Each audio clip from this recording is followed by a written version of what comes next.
earlier, like, ways that you would want someone to be supportive, like if you were in my situation, ways that you would want someone to be supportive towards you, or ways that you think you could be supportive towards a youth in this situation or youth in your life.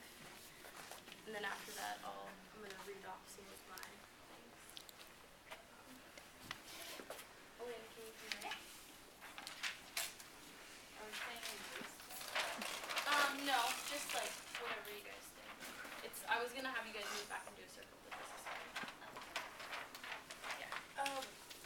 I think that a lot of these things that people go through has a lot to do with the media, especially like the eating disorder one. Like, I think that the media sets like these high standards for like girls that are my age, because I'm only 15, and like in the media they don't show any of like the thick younger girls. They only show like the little ones with like no acne, perfect hair, and it like sets high standards for people that are my age, especially people of color, because usually the ones in the magazines are blonde hair, blue eyes, and a size 0. Yeah. And that's definitely not me. So it just sets like this high standard, and people don't want to actually be who they are.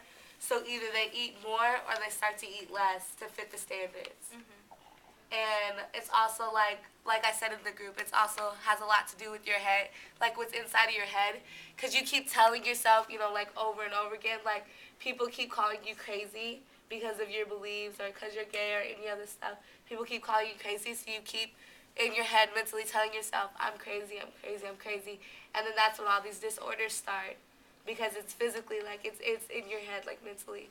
And you can't do anything. Well, you feel like you can't do anything about it, so you start not taking care of yourself, and all these bad habits start, and you feel you can't get over it. So you pay like $2,000 a month to get a psychiatrist who's going to tell you the same thing that any other person that if you actually paid attention to the people around you that loved you would tell you the same thing.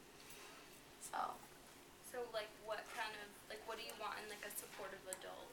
Like what do you want to see? And a supportive adult, I just like it like when people say, like, I know what you're going through. Like, I just feel like if people would accept that they're going through the same thing, or accept that they have problems, that they accepted that they relate with you, trying to relate with me. Yeah, I don't like that whole like, oh yeah, you're horrible, like, or like they're trying to be like better than you, like they're like, oh yeah, I know what you're going through, but yeah, this is how I get it, or like people that show me like different options. Sorry, I think Tasca had her. Oh, Tasca? Sorry. Like, it's good to have people who can relate to you. What's another one? Dang, I just had it. Can you go and then I come back to me? Oh, I think too, like, it's similar to what Leoma was saying. Sorry, But like acknowledgement too, like when I shared earlier that my mom and dad both have issues with that, and sometimes, especially by the time I was a teenager, sometimes I felt like I was going crazy with how my mom would be when other people were around versus when no one else was around. Was she better when other people were around? Yeah, but not much, but still, she was better. I mean, I love you, Mom, but yeah, And so then one time my cousin's wife, she came up to me and she was just like, hang in there, And it was just such a like, oh good, it's not all in my head. Yeah. Okay, I know, and then other people would approach me and like, even though they couldn't, there's a lot that can and can't be done, even though there were things that could have been different and maybe better, it was just still really nice to just be like, okay, I see that there's struggle here and I see what you're going through. Yeah, you believe. And to not feel crazy yourself. I mean, not that they're crazy, but I think also to just have allies, like adult allies, or people who, like, maybe you don't have to know what exactly the youth is going through, but you can, like, so you don't have to necessarily be like, I've been in your spot, but just to like stand up for them if, like, people are bringing out those stigmas or like, knocking people with mental illnesses, to be able to, like, be an ally and support to that person. And also to, if you are like a youth worker and you're dealing with, or you have youth that might be going through this experience, to have resources available to you and to the youth, so that if you don't have the answers for them, at least you can provide them like with some resources or some places that they can turn to look for support too.